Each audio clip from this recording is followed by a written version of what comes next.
On today's Monday News Pod, the San Diego Padres don't have the best of series against the Blue Jays, but they do salvage it thanks to a nice start from Joe Musgrove, some very nice base running from Ha-Seong Kim, Luis Campusano drawing some walks, as well as recapping the rest of the series and answering some of your questions and comments, and maybe a little bit of a rant about Tyler Wade. Let's get into it. You are Locked On Padres, your daily San Diego Padres podcast. Part of the Locked On Podcast Network, your team every day.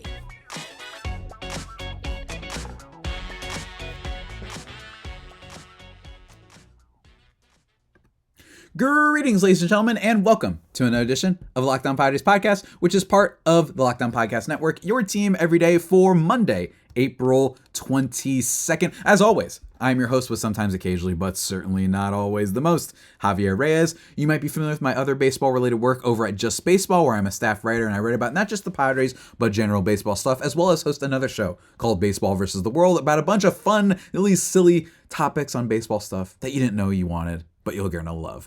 And ladies and gentlemen, you can also follow me on Twitter at Javipeno, Javiipeno, and also find the YouTube page for the show. We're available wherever you get your podcasts, basically everywhere. So just go check it out. Look up Locked On Padres for more. Today's episode, we are going to be recapping this weekend series as we always do. A pretty solid series for the Padres, considering that they have lost 3 in a row. I think that it ended on a decently high note. And I thought that you're going to lose some games at one point. And with this Colorado series coming up, hopefully they can take advantage. I think that if they lose to Colorado, I'll be a little bit more concerned. But a little bit of a frustrating weekend, but there's still some positives to glean with. And we're going to talk about a bunch of those because, look, it's still early on in the season, but you could still we're starting to get to the point where we can really start diving into more numbers. And we're not going to be diving like super deep into a bunch of numbers today, but even still, we're going to be talking about all sorts of things. And we're going to start with Sunday's game. Firstly, though, guys, from brakes to exhaust kits and beyond, eBay Motors has over 122 million parts to keep your ride or die alive with all the parts you need at the prices you want. It's easy to bring home that big win. Keep it alive at ebaymotors.com. Eligible items only. Exclusions apply. Guaranteed fit only available to U.S. customers. Shouts to eBay for sponsoring this episode.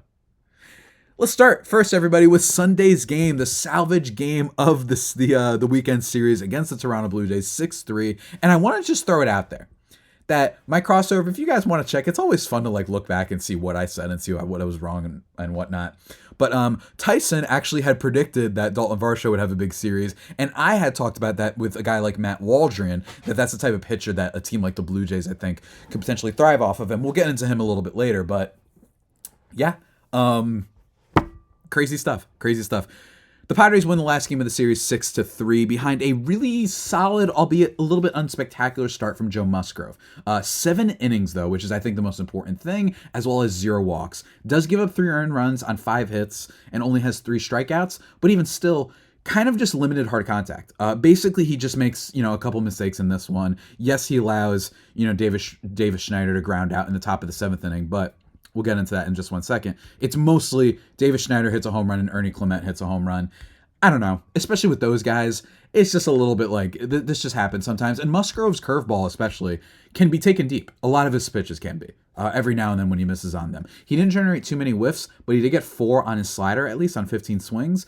And he did get a little bit of chasing, a tiny bit, especially on his 4-seam fastball, which is important considering that his 4-seam fastball isn't necessarily the fastest pitch in the league or anything like that for fastballs, but he was able to just work counts. He was bent, not broke. I use that terminology a lot. That was kind of the start for Musgrove. Nothing incredible, but I think that he's had a weird season. I think he's had a season that, like, I just don't think that the 6.29 ERA really captures what he's actually been like. Because if people remember the 4-inning start he had against the Cubs, that was like literally he just got bad in that 1 inning, and then the grand slam happens to, I believe, was it Christopher Morel? I believe hits a grand slam off of I'm gonna say it was either Tom Cosgrove or it was Santos. No, not Santos. Who the heck was it? Wandy Peralta, maybe? Brito? I don't remember who it was, but like that. So that's a weird start. You have the one against the St. Louis Cardinals where he's really electric. I know that he hasn't been super solid all that much this year, but to come in when the team needs a W, to salvage a series that hasn't gone the way that they wanted to. You were supposed to sweep Milwaukee, that didn't go right, and then to lose Friday and Saturday isn't great, but you do have Musgrove come up. He still has this vibe to him, especially when you watch him pitch.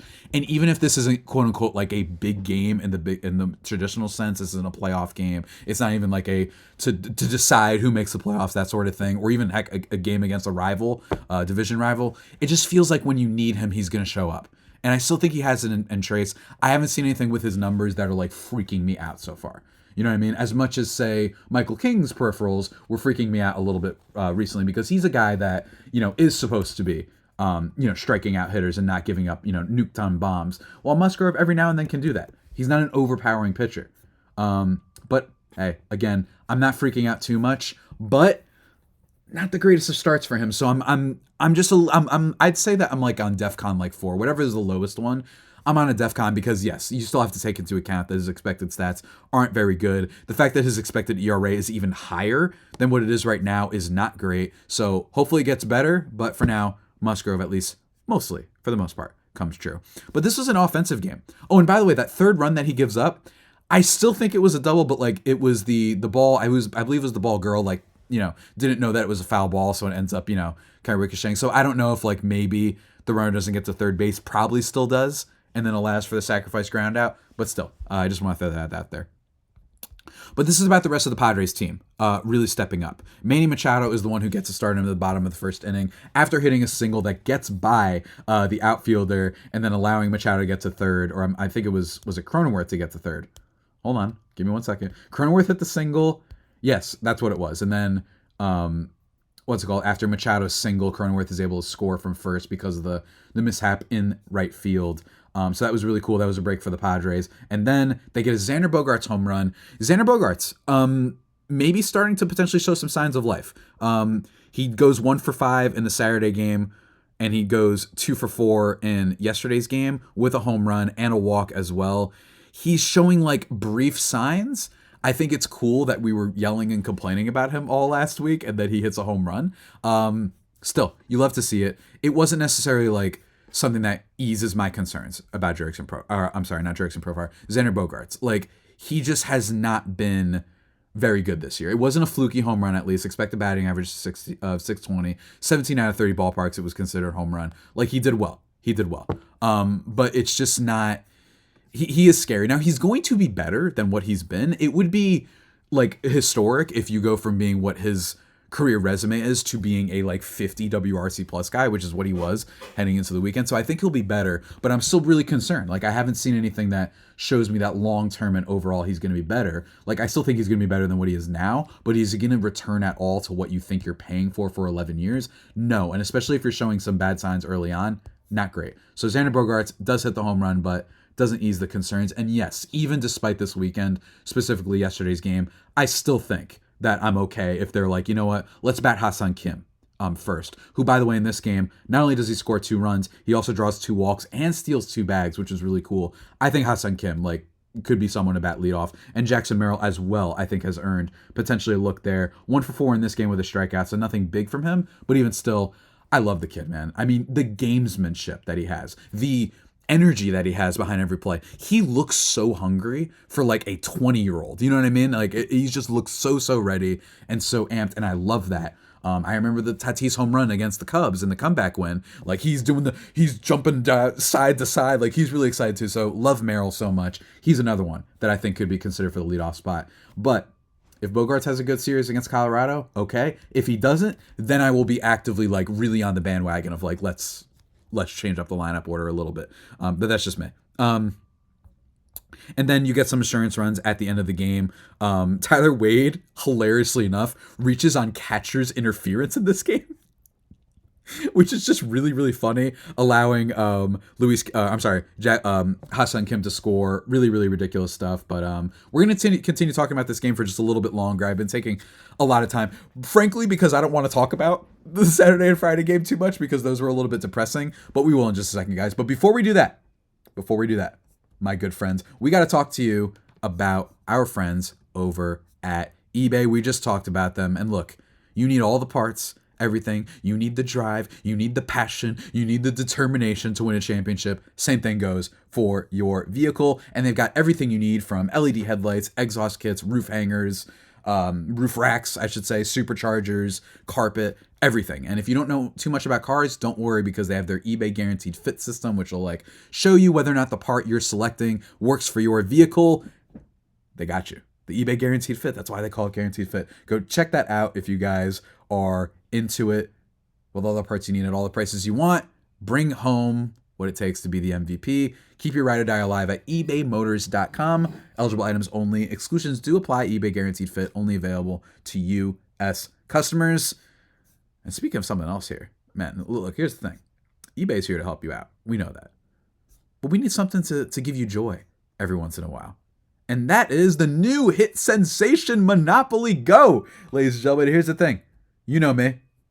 I can be, I could be a little bit ranting on this podcast. You get frustrated watching the Padres sometimes. Well, sometimes you want to take the edge off. Fire up Monopoly Go, man. That's what you got to do. You got to do it, folks. Time to get back in, pull off some bank heists, and make your friends miserable.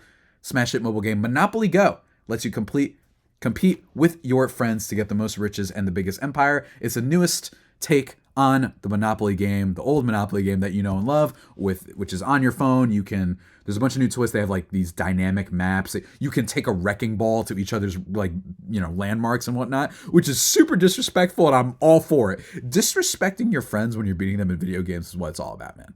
You got to do it. You have to. For the love of the game, you have to do it. And also, you can even work with your friends to crack open community chests and in tournaments to get extra awards and climb the leaderboard, man. So get back out there, put on your game face, and download Monopoly Go. You might even see me on there, now free on the Apple Play or Google Play Store.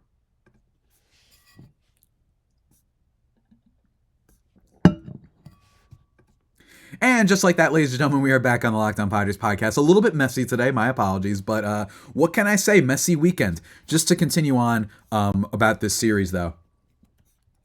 We have two defensive plays from Fernando Tatis Jr. I know that I actually saw some people like posting on Twitter or whatnot, like an account with a decent following post like, are we going to talk about Mookie Betts not being good at shortstop or whatever? And it showed like his outs above average StatCast profile mark on Baseball Savant, like it was at 0. And first of all, 0 isn't bad. And I just want to, slide that over to like Tatis, who his sliders for his defense haven't been amazing so far through the season. That's because he's had a couple weird plays. And when it's so early on, if you have like one bad error, your defensive stuff is going to look like really bad. You know what I'm saying? Like when it comes to the outfield, like I forgot what week it was. I think it was like one of the first series of the year. Not the Dodgers one, when he just quite literally just lost the ball right in front of him. But he makes two awesome defensive plays in this game. A sliding grab down the right field line in foul territory, slides and gets it. That was awesome. And even more impressively, robs George Springer of an extra base hit potentially. It had an expected batting average of 680, and he did the jump that was almost like the Jumpman logo, the Air Jordan thing. So shouts to him, man. Shouts to him. Just really impressive stuff. I also want to just give a shout out really quickly to Jurickson Profar, though. He did make a dummy mistake in this game, which was very 2023 Padres vibes, where it's just like you're finding ways to lose. When he's on second, we had second and third after the Machado single, Machado on third, and then for you to get caught trying to, leaning too much off the bag, that's Profar's only bad moment of the year. I must say. Another thing in this game, though, is that the Padres get some walks from Luis Campusano. How about that? Isn't that awesome? And look, it's just so poetic. Like the guy who's been really bad at drawing walks and seeing a lot of pitches. Granted, he's been hitting and making contact, and he hasn't been striking out. But that's one thing with Campusano is let some pitches. You don't have to swing at everything. Him walking with the bases loaded to effectively get himself an RBI is just absolutely phenomenal, amazing stuff. He goes 0 for. So he just has 2 walks in this game. Look, take advantage of other teams playing poorly. I'll absolutely take it. Like I said, Tyler Wade, with the catcher's interference, he actually gets a ground out in this game that wasn't great either, that I didn't appreciate. And it was on like the second pitch. Very Machado-esque the night before in this situation when he does ground out when the base is loaded. Machado on Saturday, we're going to get to that in a second. Bases loaded, Padres opportunity to potentially get back in the game. Machado swings on the first pitch. My thing is that Nate Pearson in this game, I just want to just illustrate how like the Padres situational hitting still has these moments where you're like, what are you doing? So let's start with Saturdays. Saturdays, like I said, pitchers and throwing strikes. It's bases loaded to Machado. Swings on the first pitch. It's like, let him throw some strikes first. You know what I mean? And I know it's Manny Machado, but like, he's been a little bit shaky, and he's been better lately, but it's not like you've shown that you're officially like back to like peak Manny Machado form yet. So it's harder to forgive stuff like that. And the same thing happens with Tyler Wade here, where Nate Pearson is like walking the bases loaded, and then he swings on something. It's like you're helping him. You know what I mean? Xander Bogaerts does the same thing. He actually flies out after the Tyler Wade thing. Granted, he hit a home run this game, so I wasn't super annoyed with him, but still, it's just this early swing stuff when you're seeing that the pitcher is having trouble finding the strike zone.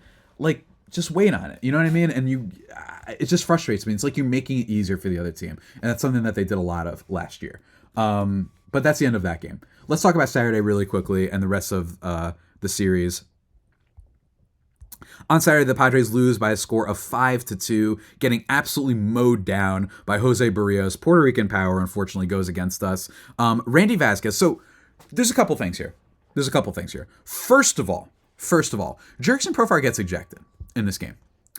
And he gets ejected in a way that was, frankly, I've been a proponent of saying I don't like yelling about robot umps because, not to get too political or anything like that, but it's just been very, I look at the world and I just fear the idea of like being so immediate to be like, let's have robots take over stuff. That's not good. So I'm not always a fan of that. That being said, this is actually what gets me more mad than like mistakes at the plate. What gets me mad about umpires is when they just become divas. In this case, Jurickson Profar, it was like maybe a strike. It was like a 40-60 ball where it's like more likely a ball than a strike, but still, like, it wouldn't be shocking if you called it a strike. And he's like, oh, come on, man. He has words with him. He turns around and then like throws his helmet to the floor, throws his bat to the floor.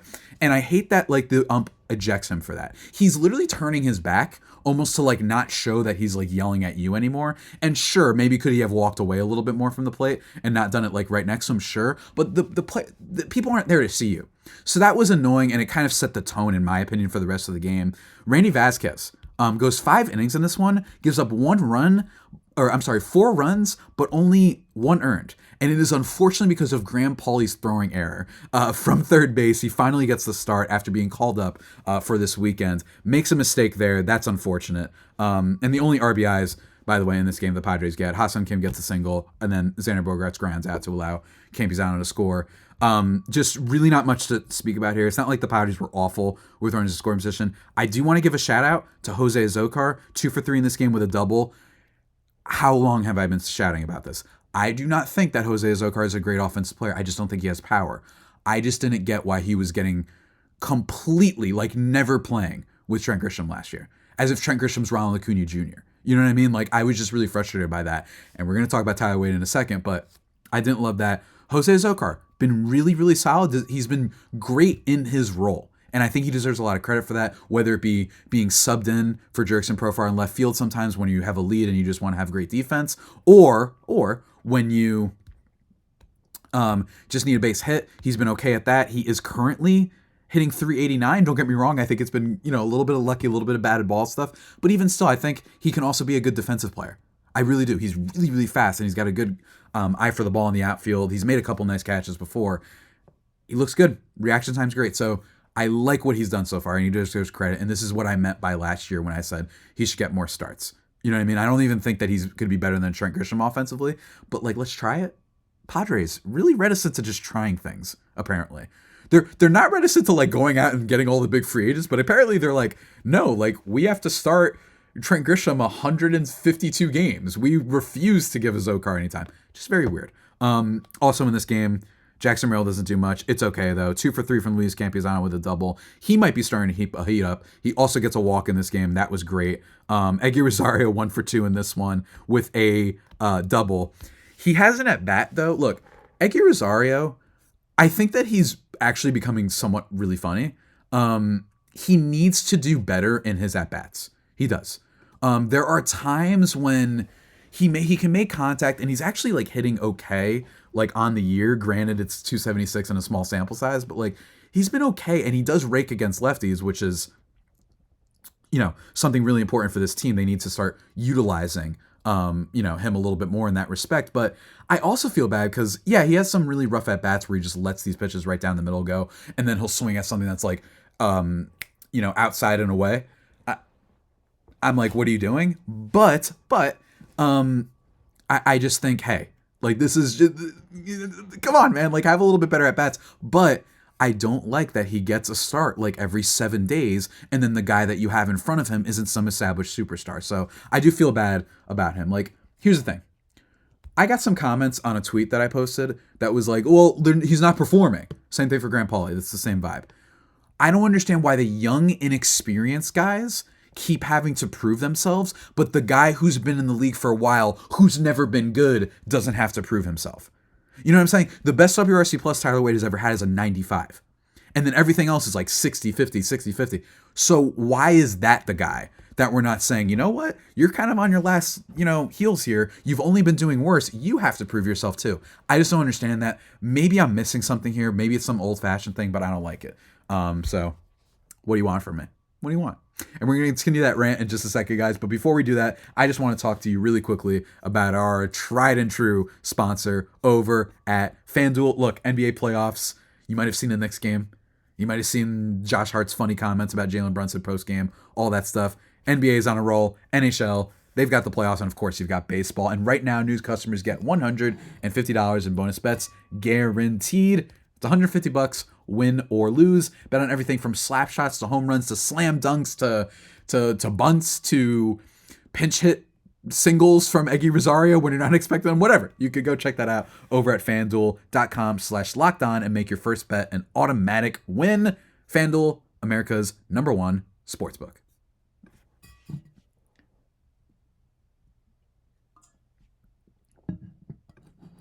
And just like that, ladies and gentlemen, we are back on the Locked On Padres podcast. I know, a little bit of a messy show today, but we continue on.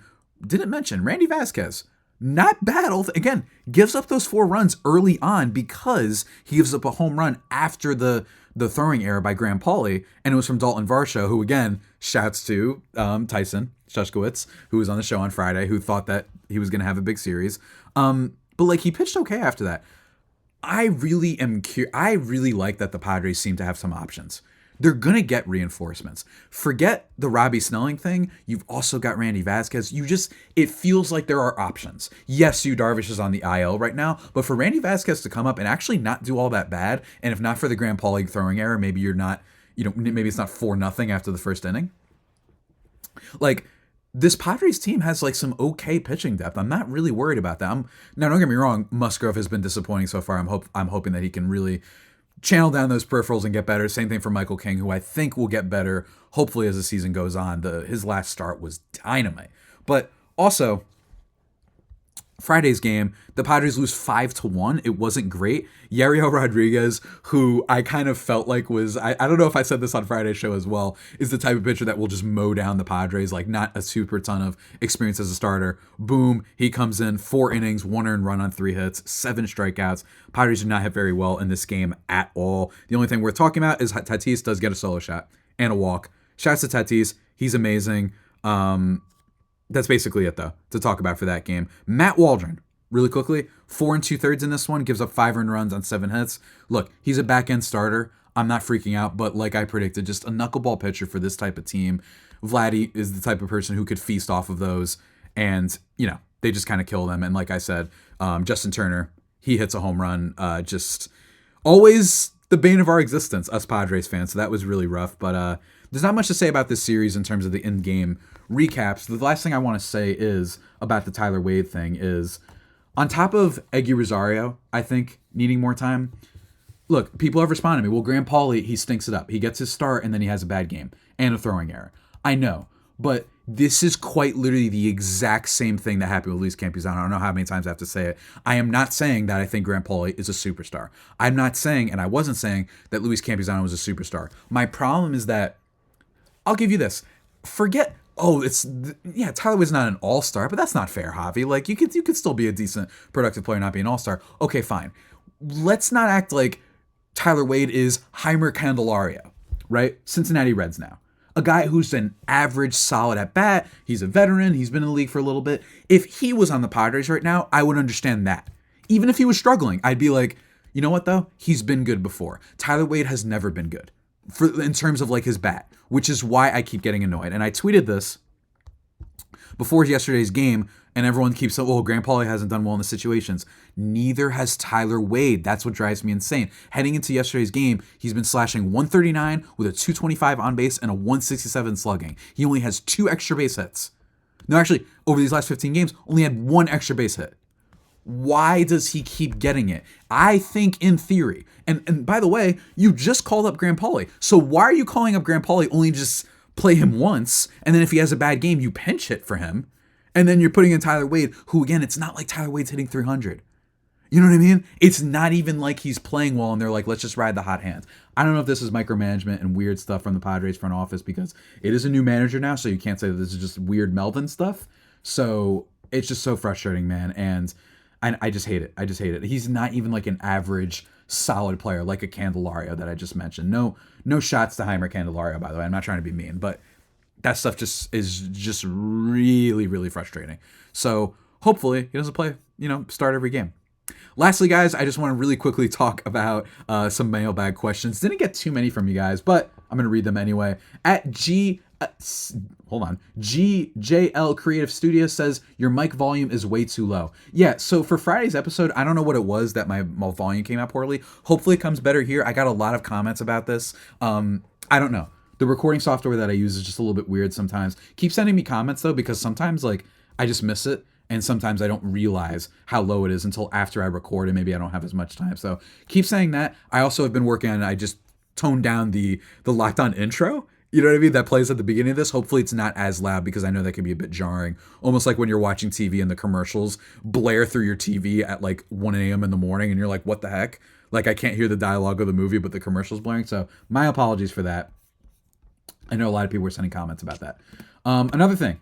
From at Charles Darwin 180, you are drinking H2O during the break? I always thought you were sipping on an adult beverage. No, man, that's the whole point. I got to stay hydrated. I talk a lot and I'm by myself, so I don't have anyone to play off of. So I need a little bit of a refreshment now and then. It's just like a nice little water bottle. It also has a nice sticker of Miles Morales on it. So yeah, it's not alcohol or any other weird thing like that. I'm a professional, man. At Tony Sue 8860 says, remember Profar in 2022 wasn't close to being a great year. He did fantastic batting leadoff for about 3 months and then completely fell off a cliff. The Padres was just so frustrated with Profar, if I remember correctly, they tried to remove him from the active roster. Here's hoping 2024 won't be a repeat of 2022 and Profar's good times last all season. I don't remember them trying to actively remove him from the active roster. I don't recall that. If anyone else wants to get to me on that, I just don't remember that being a thing. And in terms of fell off a cliff, he wasn't great. That is true. In the first half of 2022, he had a 116 WRC plus, second half 104. His defense was something that was carrying him, and it was mostly, in my opinion, a little bit fluky, runners just not running at the right time and him throwing out a lot of guys. That's why some of his defensive metrics were good. But 116 to 104 isn't that bad. And like I said, he was still okay. My thing with Jurickson Profar is I think he can reach what he was in 2022. I do. I think that he's been showing that already. He's been really, really solid this year. He actually had a bunch of walks in this game and a stolen base. Granted, he got thrown out, and that was stupid. But still, he's been pretty good this year. 288, 402 on base. I think that that's going to go down, don't get me wrong. But he's been okay, and I think that he can be what he was in 2022, which isn't a star player. But guys, we have those star players, and not everyone can be a great player. But 2.5 wins out of a guy for 1 year, $1 million? If that were to happen, that's huge for the team. So, Tony, I do disagree with you, and I don't remember them actively trying to get rid of him. But he also sent another question. Compare Cease to Snell? Can't. Or at least it wouldn't be fair or meaningful. You're comparing 3 lifetime starts for the Padres, one didn't go that well, to a pitcher that produced, so he was referring to Cease, the 3 starts that he had that didn't go well, to a pitcher that produced a Cy Young season and nearly undebatable the best pitcher in baseball after the All-Star break. Cease is nowhere close to Cy Young caliber yet this season. Also, I don't understand why some people focus on walks, especially if they're not left for another pitcher to deal with. In my opinion, the only metrics of importance are runs scored, innings pitched, and secondarily, runners left on base when the pitcher exits. Most anything else is just noise. And then Hope Springs Eternal says, you completely ignore the fact that Snell started off horribly last year. He started off a lot worse than Cease started, and Cease started off a lot better than Snell. The reason why Snell gets a lot of comparisons to Cease is because they both walk a lot of people and they both strike out a lot of people. And they'll have these moments when they throw pitches in the dirt and you're like, what in the world? You're in Major League Baseball? And then they have the coolest strikeout you've ever seen. That's why I compare the two. And also, I disagree strongly. No, those are not the only metrics that I think matter for pitchers, which is the runs scored, innings pitched, and runners left on base. I don't think that's the only thing. I think velocity matters. I think that expected batting average. I think the expected stats, if they are really off, where you're like, whoa, you know what I mean? Because that's why people freak out. If you're FIP, field independent pitching, something that affects guys a lot more that are walking players, because then that might open up your earned runs to being more based off of defense and whatnot. It's not just you, the pitcher. So walks aren't great. You know what I'm saying? And strikeouts are the exact opposite, so they're awesome. And that's why Snell was good last year. Cease, by the way, has been Cy Young caliber before. He literally finished second in Cy Young voting. Cease is awesome. And yes, he had that one bad start, but like he's already been electric. Blake Snell also wasn't even that great that first year.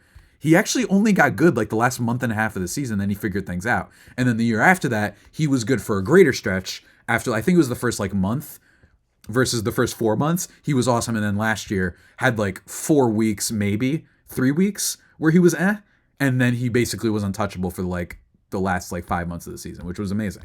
But no, I think the Cease comparisons are absolutely apt, and I think that in theory Cease could be better than Snell because Snell also is super inefficient, and those 2 Cy Young seasons, that's it. Because then the other seasons, very up and down. He's basically had 2 seasons where it's all worked well and he's been healthy. Cease, by the way, has always been healthy. So shouts to him. So I disagree with you, Tony, on both of those things. Last 2 comments, though. At Mue Thigh, I'm not going to read the end of this. Will Smith is a top 3 catcher in the league. Hardly a chump little man. If you're calling me a little man, fair. I am a little tiny guy in the great scheme of things. I was calling Will Smith a chump for what he said to Profar. Obviously, Will Smith is good. That quite literally has nothing to do with it. And Dodgers fans that are in my YouTube comments and occasionally my DMs saying you calling Will Smith a chump is ridiculous. He's a future. No, I'm not talking about on field. And you're willfully ignoring my point. He's a chump for saying that Profar is irrelevant. That's like something that you don't say to major league players, and especially for a guy who's dealt with a lot of injuries and has been really cool and also still in the league. You know what I mean? Just for you to surpass that 10-year mark is impressive. So that is what I had a problem with. Obviously, Will Smith's great. I think at times he's the best catcher in Major League Baseball. I really do. It's Adley Rutschman. But at times, he's been the best catcher in baseball. Then, Sanchez Productions 87 says, yeah, the eye test says Crony is playing lights out this year. Definitely a man on a mission. I agree. What's great about it is that the eye test is also supported by the metrics. And Cronenworth, by the way, I should have mentioned that, back in the lineup this weekend. Doesn't do too much, but does get a couple of hits. He looks great, man. And don't get me wrong, I still think that him at first base is just not taking advantage enough of his skill set. But if he keeps hitting like this, who knows? And he's been diving and making play. He looks amazing defensively. I don't think he was bad at first base last year necessarily either, but he's been playing his butt off. So shout to Jay Cronenworth, deserves a lot of credit. And the last thing I want to read is from Ye Ong, my Australian homie, who maybe you're listening to this, DM'd me, what was it, on Thursday? Dave Winfield, he says, drafted by the Padres, arguably had his best years as a Yankee, even won a World Series with them. George Steinbrenner and him hated each other, went into the Hall of Fame as a Padre. Legend. Ha ha ha.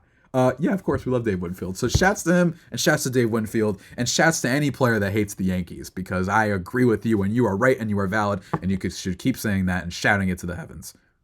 But ladies and gentlemen, with all that being said, that about does it for today's edition of the Locked On Padres podcast, the only pod that may be better than the Padres themselves. Remember to subscribe to the podcast wherever you get your podcast from. Tomorrow, I don't know yet. We are playing the Colorado Rockies, so will there be a crossover? Maybe. It is a 4-game set, so no days off this week.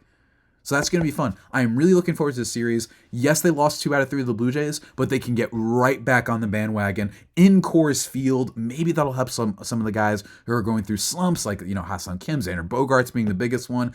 Maybe give Graham Pauley a shot there. Maybe, please. Please, just try it, please. I'm begging you. It's driving me insane. Tyler Wade, last 15 games, he's hitting below 150. Why? Why does he keep getting starts? I don't understand it. But looking forward to recapping that series. I think it's going to be a lot of fun. And then also, some point this week, I don't know when yet, depending on his schedule, we will be talking about Jackson Merrill, Adam Mazur, Graham Pauley, and Robbie Snelling. Robbie Snelling's been shoving. Is he ready? Is he going to be a secret weapon? do the Padres have a lot more reinforcements coming in from the farm than people realize? We're going to be talking about that and a whole lot more, guys. But until next time, stay safe and, of course, stay faithful. My Fire Faithful homies, take care.